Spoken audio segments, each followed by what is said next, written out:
এই নিফিল লেখা, এই নিফিল লেখা, একটা পার্টসের সাথে আরেকটা পার্টস মিলায় দেখব পাঁচটা আমাদের ঠিক আছে কিনা। যদি ঠিক হয় তাহলে তো ওকে, ডান।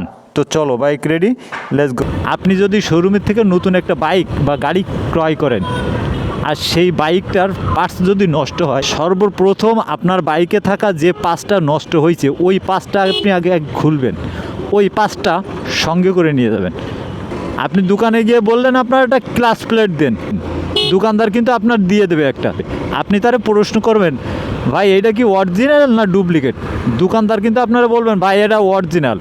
কোনো দোকানদার কখনো কেউ বলবে না যে এই পাঁচটা 2 নম্বর, কোনো দোকানদার বলবেন আপনি গিয়ে চাবেন আর আপনারে কিন্তু একটা পার্টস দিয়ে দেবে। আর আপনি যদি শোরুমের থেকে বাইকটা কেনেন, মনে করেন এই বাইকটা আপনি কিনলেন, এই বাইকের একটা পার্টস নষ্ট হয়েছে, আর যদি ওই পার্টসটা আপনি সাথে করে নিয়ে যান 100-র ভিতরে নর্মালি 90 জন দোকানদার আপনার দিতে পারবে না, আমি গ্যারান্টি।